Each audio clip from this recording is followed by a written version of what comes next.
সীমায় সংখ্যালঘু নিবর্তন আছে, নির্যাতন আছে। আমাদের পার্শ্ববর্তী দেশ ভারতে কি অবস্থা মুখে বলার অপেক্ষা রাখে না।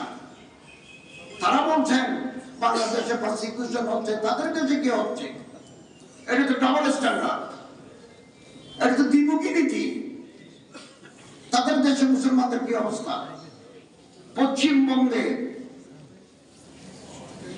আপনি ওই বোম্বেতে, মধ্যপ্রদেশে মুসলমানদের সংখ্যা কত, তাদের শিক্ষার হার কত, চাকরির হার কত, এটা পরিসংখ্যান নিলে বুঝতে পারবেন।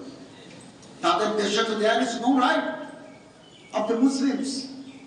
তারাই সারা দুনিয়া বলছে যে বাংলাদেশে সংখ্যালঘুদের we have been concerned about the persecution of the minorities, তারা ব্যবহার করছে, উল্টা পাল্টা বিবৃতি দিচ্ছে। তাদের দেশে তো মুসলমানদের নিপীড়ন করা হচ্ছে। এগুলো তো সমস্ত পত্রিকা আপনি টিপ দিলেই পাবেন। আমরা এই দেশের প্রতিটি নাগরিকের প্রতি সম্মান জানাই এবং আগস্টের 5 তারিখ থেকে 10 তারিখের ভিতরে কিছু ঘটনা ঘটেছে। 92 ইনসিডেন্ট হ্যাভ বিন রেকর্ডেড।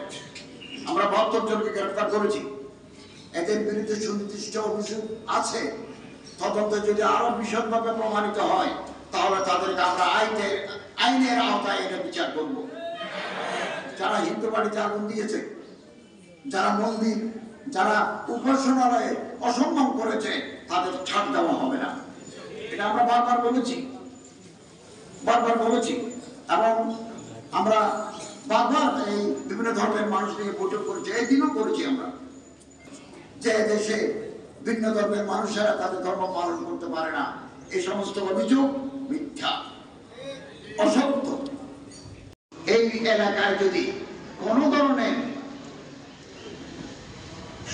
সম্প্রদায়গত ধর্মীয় অবমাননা হয়, মুহূর্তের ভিতরে আপনারা অ্যাকশন নেবেন, স্বরাষ্ট্র মন্ত্রণালয়কে অভিহিত করবেন এবং যারা অন্য ধর্মের উপাসনালয়ে আঘাত হানে, ক্ষতিগ্রস্ত করতে চায়, অসম্মান করতে চায়, তারা কোন ধর্মের অনুসারী নয়, তারা দুর্বৃত্ত, তারা ক্রিমিনাল। এই ক্রিমিনালদেরকে আমরা আইনের আওতায় আনবো। বাংলাদেশ আমরা একটা মডেল স্থাপন করতে চাই, শান্তির দেশ এবং ঐক্য, সব নাগরিকের ঐক্য আমাদের কাম্য। আমরা বাংলাদেশের 1 ইঞ্চি জমি কোন বিদেশি শক্তির কাছে আমরা দেব না কোনদিন। আমরা 1 ইঞ্চি জমি কোন আগ্রাসী শক্তির কাছে আমরা দেব না, কাউকে দিতে দেব না।